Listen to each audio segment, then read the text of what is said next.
Today, we're going to discuss 5 things you need to know before moving to Cincinnati.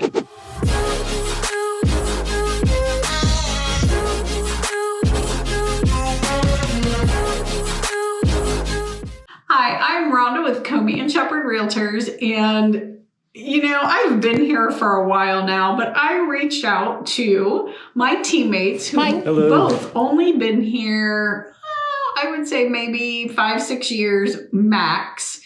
And they came from totally different areas of the country, not Ohio, and asked them what makes Cincinnati unique. What would people need to know before they move here? They came back with some really funny things. And then I also have some things that have always baffled me. So here we go. Let's dive right in. So number 1, there's beer everywhere. Everywhere you turn, there's some new brewery that's popped up, lots of local craft beers, and even a lot of local restaurants will distribute. They have things on tap that are locally made. So I know that there's been a whole big craft beer culture that has come about in the last few years, but I mean, it's huge here. So just don't be surprised when someone says, "Oh, hey, go out to eat with us at this place." This does not sound like it's beer related at all. And then you get there and it's really just beer with some random, kind of fast food stuff on the side. But yeah, so definitely be aware of that. Check the menus and things online before you go out to eat. Number 2, and this one has always baffled me, and I don't know that I have the answer, but there's this whole east side versus west side thing that goes on. And I think as we have more and more people move here that didn't grow up here, I think it becomes less and less. But yeah, it's this whole kind of, I don't know, battle of some sort that I'm not exactly sure where the dividing line of east versus west is, but I think it's right around I-75. And so, I guess the point is, if you're moving here, there's no reason to be scared. I don't think people are going to come after you or anything like that. I think it's all just rhetoric at this point. But definitely something like we want you to know up front, because I was always terrified to go to the west side. I didn't know. What are they going to beat me up because I live on the east side? Like, no, it's not like that. Not at all. Number 3. So if you like sports, you do have to kind of get used to losing. I had not been able to watch a Bengals game for years because every time I turned it on, like they were ahead, someone would say on Facebook, "Oh yeah, they're doing great." And so we'd turn it on and then they would start losing. So I felt like I was a jinx and we just stopped watching. We even, showed up at a game. They lost. Know that normally they lose a lot. Now this year, oh my gosh, we're going to the Super Bowl and I cannot wait. But I'm also prepared. No matter how it turns out, like, it's okay. They made it this far, and I'm just super excited. Now, we have college teams that are great. We have the Reds. We have FC, soccer. And so there's lots of options. But football has been a little bit of a challenge for the last 30 years. So, just understand, yes, we have a lot of sports options, things to watch, people to root for. Number 4, something that people would not imagine because, we're in the Midwest and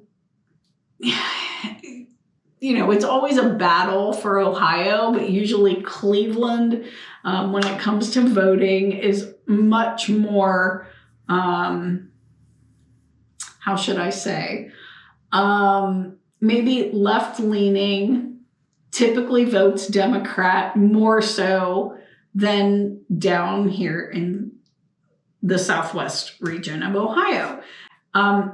But we are a very culturally diverse area. You see people of all walks of life, from many, many, many different nations and cultures, and they're here, and they're in all different parts of the city. Now, obviously, if you go on somewhere like niche.com or the census, you're going to have a better idea and better sense, like by zip code or school district or, something like that, maybe how diverse certain areas are. All right. And number 5, chili. I know this is going to sound really ridiculous. If you just walk into, like a little fast food chili place, they're going to ask you some questions that you're probably going to be surprised at. Like, is this going to be a 3-way, a 4-way, or a 5-way? Would you like that wet?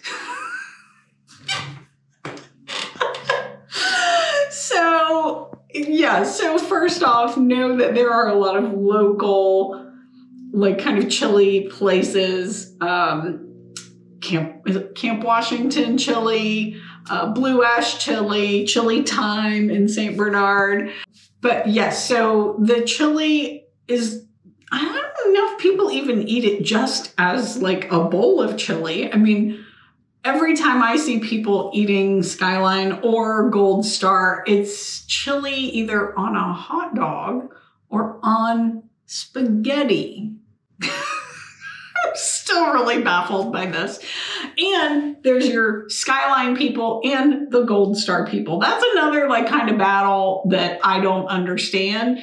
But again, I think everybody just kind of has their favorite, and some people then won't eat any of it. So I don't know if they have like vegetarian. I don't know. But I do know that it's a different flavor and it's not what you would normally think of as chili. So pretty much anywhere in town, if you're going to order chili, you may have to ask, like, what kind of chili is this? And get a little more information. Yes, there are restaurants that they make what you would think of as chili, and it's served in a cup or a bowl, with cheese on it and, maybe some jalapenos or onions. But a lot of restaurants down here do Cincinnati chili, and it is a whole different ball of wax. We have one more that I need to tell you about, because if you are coming from another part of the country that is not the Midwest, this could really be a surprise. But allergies here can be very bad for people. In the spring, when everything starts to bloom and the grass is green and it's gorgeous, many people do suffer from hay fever, allergies, all of that. And then you get like a little bit of a break usually like in July, August, and then ragweed comes out. And so that's just something that, if you have asthma and you have other issues or know that you have a lot of allergies, certainly something to consider before you move to the Ohio Valley. So I hope this has been helpful. Certainly like, share, and subscribe, and let us know, maybe you have a favorite chili place or a specific beer that you like. Let us know what that is down in the comment section, and we'll see you next time.